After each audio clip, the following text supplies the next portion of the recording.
the president's schedule.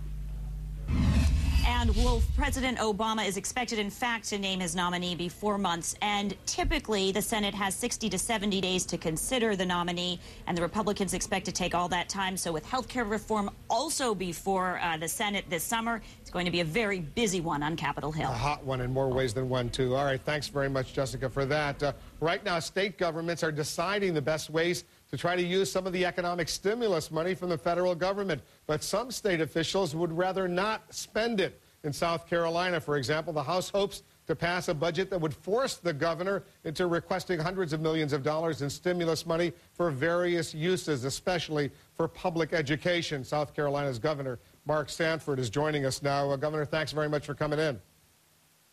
My pleasure. The federal government wants to give your state $700 million, but correct me if I'm wrong, you're saying thanks but no thanks. Briefly explain why you don't want the money, especially given the tough economic times your state is facing right now.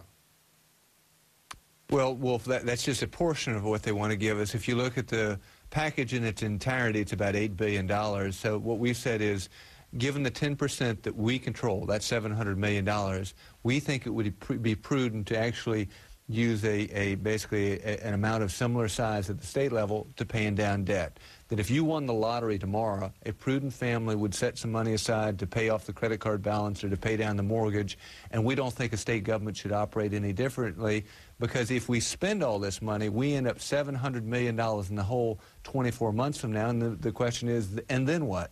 We don't think we want to get to that point. We don't think it's in the best interest of our economy going forward, or for that matter, the state budget. But apparently a lot of the lawmakers, Democrats and Republicans in your state, disagree with you, right?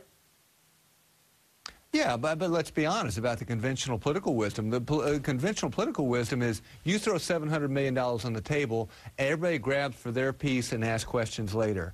And I think that particularly in a state we're fourth in the nation, what we allocate to paying down debt, and that's money that doesn't go to school teachers, it doesn't go to health care. It would, in fact, be prudent to take this windfall and to pay some money down. One of our reporters, Drew Griffin, went to South Carolina, went to a school that was in deep trouble in Dillon. He had this exchange with one Republican state lawmaker. I'm going to play the exchange for you because I want you to respond.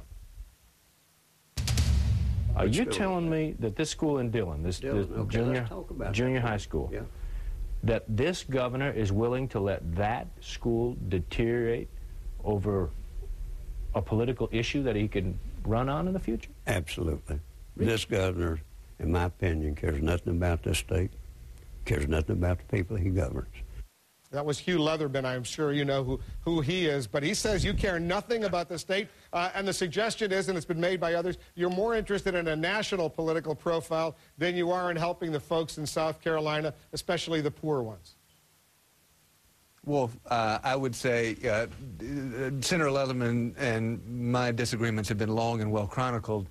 But what I would also say is, look at the totality of my 15 years in politics, and in every instance when it comes to sustainable spending, which is ultimately about watching out for the neediest of the needy, because if you continue this peak and valley approach to government spending, it in fact hurts both the taxpayer and it hurts the needy of the needy, because the people who most depend on government are the folks that oftentimes are facing those cuts from government programs when you end up overspending. All we've said is, look, that which we spend ought to be sustainable. And going out and spending a bunch of money that we don't have that causes us to end up $450 million in the hole next year and $700 million a year after that is in fact not prudent from a financial standpoint and not in the best interest of the kids at that school being alluded to there in Dillon. When the political dust settles in Columbia, South Carolina, are they going to force you to accept the $700 million from the federal government?